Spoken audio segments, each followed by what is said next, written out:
आज आपण एक खूप महत्त्वाचा विषय समजून घेणार आहोत। चेस्ट पेनचे वेगवेगळे प्रकार कोणते आणि कोणता पेन खरोखर डेंजर असू शकतो। खूप वेळा छातीत दुखलं की लोक लगेच घाबरतात, काही लोक मात्र उलटं करतात, ते पूर्णपणे दुर्लक्ष करतात।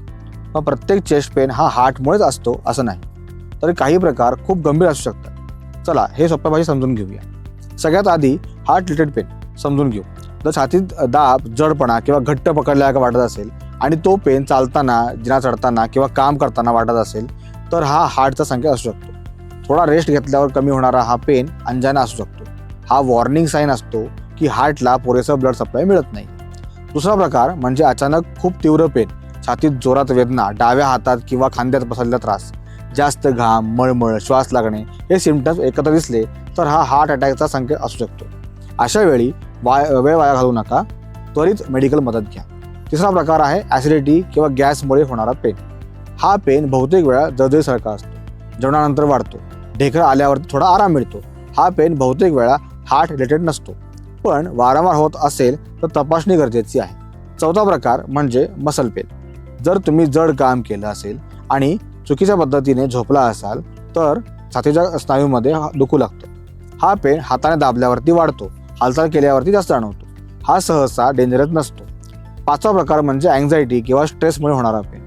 काही लोकांना ताण वाढला की छातीमध्ये धडधड, हलका पेन किंवा घाबरल्यासारखं वाटतं। हा पेन काही मिनिटात कमी होतो, पण वारंवार होत असेल तर डॉक्टरांचा सल्ला घ्या। सहावा प्रकार म्हणजे लंग रिलेटेड पेन। खोल श्वास घेताना छातीत टोचल्यासारखं दुखत असेल, खोकला किंवा ताप असेल तर हा त्रास फुफ्फुसांशी संबंध असू शकतो। अशा वेळी तपासणी आवश्यक आहे। सातवा प्रकार म्हणजे डायबिटीज असलेल्या लोकांमध्ये दिसणारा सायलेंट पेन। काही वेळा त्यांना टिपिकल चेस्ट पेन जाणवतच नाही, फक्त अचानक थकवा, श्वास लागणे किंवा घाम येणे दिसू शकते। त्यामुळे डायबिटीज असलेल्या लोकांनी चेस्ट डिस्कम्फर्टला कधीही हलकं समजू नये। महत्त्वाची गोष्ट अशी की जो पेन काम करताना वाढतो, रेस्ट घेतल्यावर कमी होतो किंवा जो पेन हात, मान, जबडा इथपर्यंत पसरतो तो डेंजरस असू शकतो।